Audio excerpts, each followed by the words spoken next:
Good morning বন্ধুরা, নতুন আরও একটু ব্লগে আপনাদের সবাইকে স্বাগত। আশা করি আপনারা সবাই ভালো আছেন, আমিও ভালো আছি। আজকে একটু দেরি করেই রান্নাটা বসিয়েছি। প্রায় 9টা বাজে। আর বর বাজার করতে গেছে, বাজার করতে গিয়েছিল, মাছটা এনেছে। তার আগে আমার এই ঢেঁড়স বরবটি চচ্চড়ি কাটা হয়ে গেছে, আর ঝোলটাও বসিয়ে দিয়েছে। আর মাছই আনতে বলেছিলাম যেহেতু, ওই জন্য আগে ঝোলটা বসিয়ে দিয়েছে। বর বাজার করে নিয়ে আসার মানে একটু দেরি করে আসবে, কিন্তু মেয়ে তো পড়তে যাবে, সেই জন্য একটু যা ছিল বসিয়ে দিয়েছে। আর এইগুলো সব আগের সপ্তাহ ফুলকপি, ঢেঁড়স, বেগুন, এই যে দেখুন লঙ্কা, এগুলো সব আগের সপ্তাহ। ফুলকপিটা কেমন হয়েও গেছে। আর ধনেপাতা কিন্তু এখনও ধনেপাতা কিন্তু আর বেশি দিন থাকে না। যাই হোক বন্ধুরা, আবার এই তো এইগুলো সব টাটকা বেগুন, আর এইটা হচ্ছে আগের বেগুন, তারপরে সব টাটকা। ফুলকপিটা আগের, এই টমেটোগুলো এনেছে। মেয়েরা শুধু সব নয়, মুড়ি দিয়ে খেয়ে নেয়। আর একটা নতুন জিনিস কিনে এনেছে, তাল। কখনো আমার বল তাল কেনে নে। একটা কথা আছে না, দাঁত থাকতে লোকে দাঁতের মর্ম বোঝে না, সেই ব্যাপারটা হয়েছে। যখন তাল গাছ ছিল শ্বশুর বাড়িতে, তখন কিন্তু আমাদের তাল খাওয়ার একদম ইচ্ছা ছিল না। এখন আর তাল গাছ সব কেটে দিয়েছে। এই যে 9টা 10 বেজে গেছে। আর রাস্তাঘাটের অবস্থা দেখুন, ওয়েদারটা না রোদ না বৃষ্টি না জল, আর এখানে কাদা তো আমার শুকনোই হয় না কোনো দিন। তবে মোটামুটি ভালো আছে ওয়েদারটা। জানি না বেলা পর্যন্ত ঠিকঠাক থাকবে কি না, মেয়ে তো আবার বেরোবে, তাকে নিয়েও একটা চিন্তা আছে। যাই হোক, এই তালটা কিন্তু খুব নরম হয়ে গেছে। আর একটা যে তাল আছে দেখলেন, ওই তালটা কিন্তু শক্ত, এখন 2-4 দিন যাবে। তো এই যেগুলো কী বলে, এগুলো এঁতলি না কি বলে না, এগুলো যে আমরা ছিঁড়ছি, এইগুলো থেকে কিন্তু আমরা তালের নুটি করে আর খাই, খেতে খুব ভালো লাগে। একটা সময় ছিল আমরা বলে সেই চাল চিবিয়ে খেয়ে নিয়েছি, ধান চিবিয়ে, লোহা চিবিয়ে পর্যন্ত খেয়ে নিয়েছি। এখন একটা এমন বয়স এসে গেছে আমাদের, যেটা খাবো তাতে কি ভয় এসে যায়।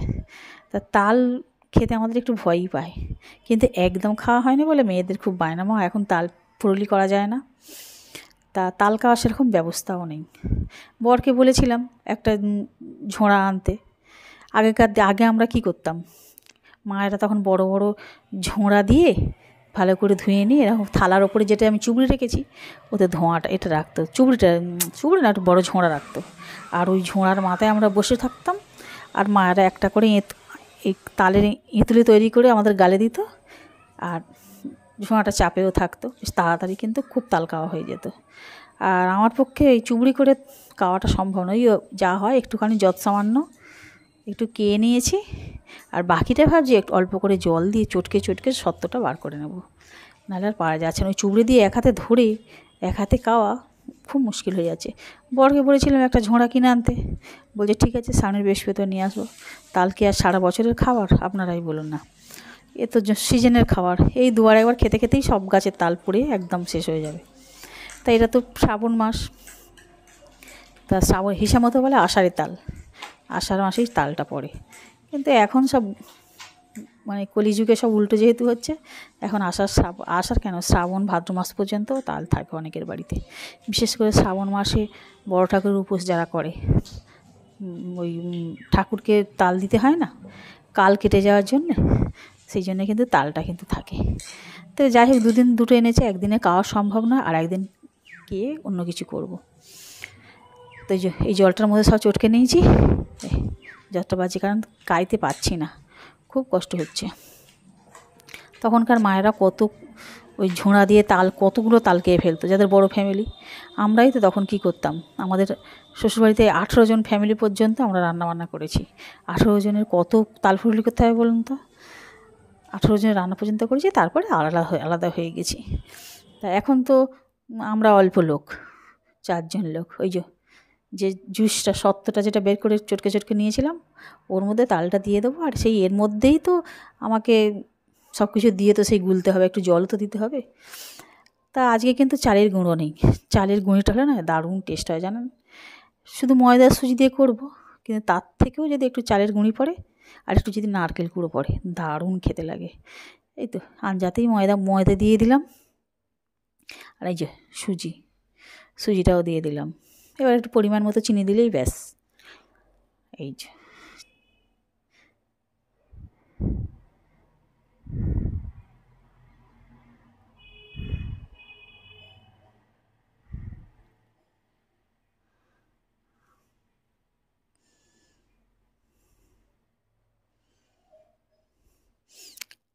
হিসাব মানে সব কিছুর মূলে যেটা নুন, সেই নুনটাই আমি দিতে ভুলে গেছিলাম।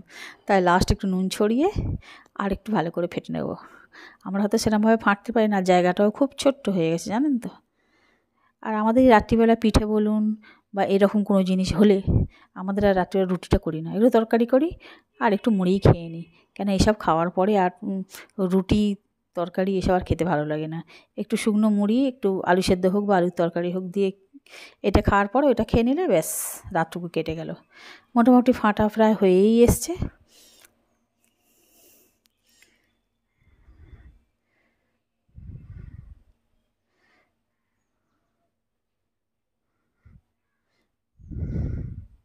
যাই হোক বন্ধুরা, আপনারা দেখুন সবে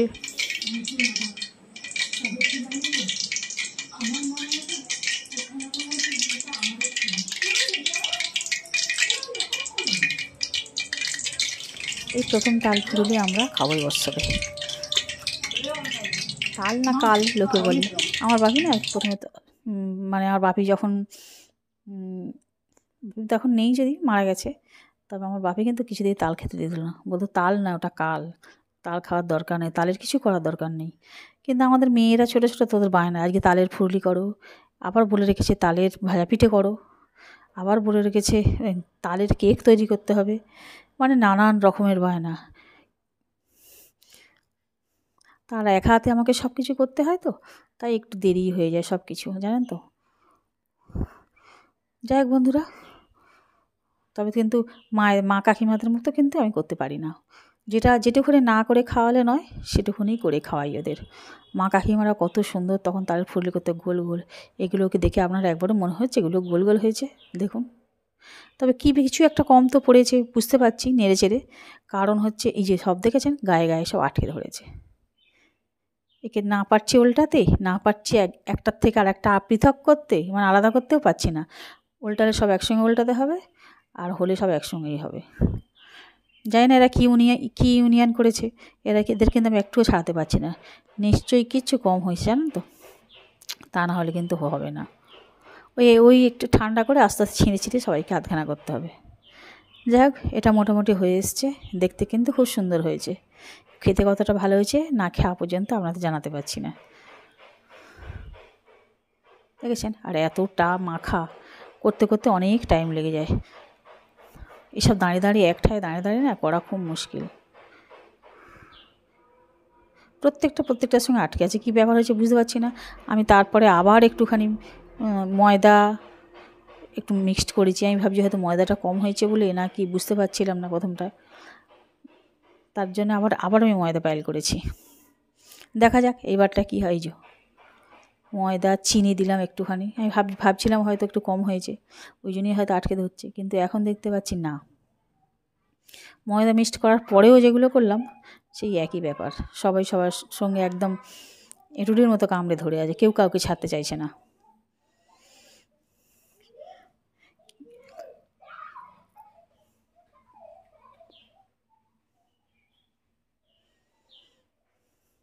একটু তালও দিয়ে দিয়েছি, দেখুন একটুখানি ছিল। আর রেখেই বা কী হবে, রাখলেই নষ্ট। মনে করি অন্য কিছু করবো, আর হয় না। এসবের প্রচুর হেফাজত আছে না, হেফা নেওয়াটাই খুব মুশকিল।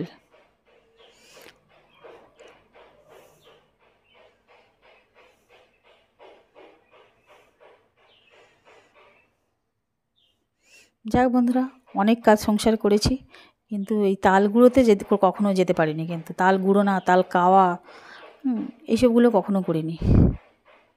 আর আগেকার এরকম তাল কিনতেও লাগতো না, প্রত্যেকের তাল গাছ থাকতো এবং সবাইকে দেয়াদি করতো। যার নেই তাকে সবাই প্রায় দিত, কারোর থেকে কাউকে কিনতে হতো না। কিন্তু এখন কারোর গাছে তাল পাবো তো না, আর যদিও পাই তার থেকে কিনে নিতে হবে। 30-40 টাকা করে এক একটা তাল কিনে নিতে হবে যদি খাওয়ার শখ হয়। যাই হোক, বছরে একবার খাওয়ার মানে একবার তো হয়, খাওয়ার শখ হয়, তাই পয়সা দিয়ে কিনেই নিলাম। আর এখন সেরকম কারোর গাছও নেই।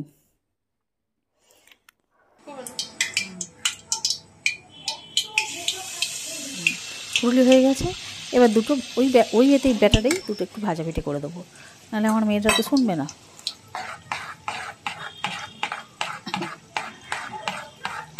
না কিছু কম অবশ্যই হয়েছে। একটু নারকেল আর একটু চালের গুঁড়ো দিলে হয়তো ভালো হতো, কিন্তু একই ব্যাটার তো কিছু না কিছু কম অবশ্যই হয়েছে, বুঝতে পারছি না কি। কিন্তু আমি ভাজা পিঠাটা খুব সুন্দরই করি জানেন তো।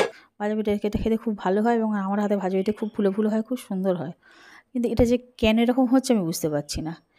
দেখতে এরকম, কিন্তু আমার মানে একটু শক্ত শক্ত টাইপের হচ্ছে।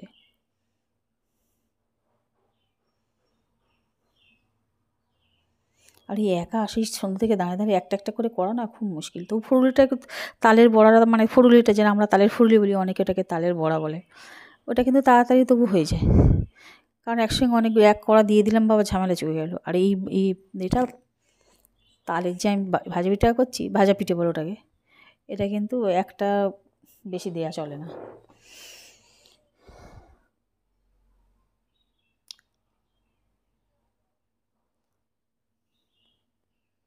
ভেবেছিলাম হ্যাঁ হয়ে যাচ্ছে, আর এক দেখেছেন মাঝখানটা কীরকম হয়ে গেছে।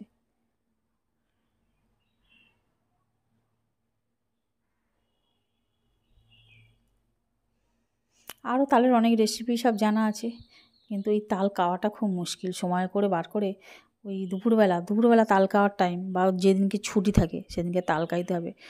তার আগে যদি তালটা পেকেই যায়, হ্যাঁ পোকা হয়ে যাবে, নষ্ট হয়ে যাবে, সেটা খুব বাজে ব্যাপার। তাল বুঝে সুঝে একটু ভেঙে খেতে হবে না, পেকে গেলে খেতে হবে। আবার বেশি পেকে গেলেও খাওয়া যাবে না, আবার কাঁচাটা তালটাকেও আবার করা যাবে না, ওর সত্ত্বটাকে বার করা যাবে না, খুব মুশকিল। আবার অনেক সময় তাল কিন্তু তেতেও হয়। বাজার থেকে কেনা মানে খুব রিস্ক, কারোর গাছের হলে খুব সুবিধা হয়, কিন্তু বাজার থেকে কেনা মানে খুব রিস্কের ব্যাপার হয়ে যায়। তেতে হলে আর কাউকে গিয়ে ধরা যাবে না, পাড়ায় হলে তবু সেটা জানা যাবে বা বলা যাবে। আগে সব পাড়া থেকেই কেনাকিনিটা ছিল, এখন কিন্তু আর পাড়ায় সেরকম তাল কেনাকিনির ব্যাপারটা নেই।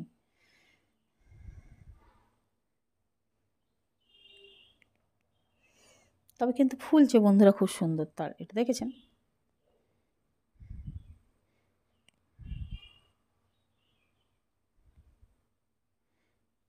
এইভাবেই দুটো তিনটে করে একসঙ্গে দিয়ে একটাকে আড়াল করে আর একটাকে দিয়ে এইভাবেই করে নিচ্ছি। নাহলে এতক্ষণ টাইম দাঁড়িয়ে দাঁড়িয়ে করা সম্ভব হচ্ছে না। ঠিক রান্না পুজো ঠিক এইভাবেই হয় জানেন তো, দাঁড়িয়ে মাথা খারাপ হয়ে যায়, মনে হয় যেন একটু বসি।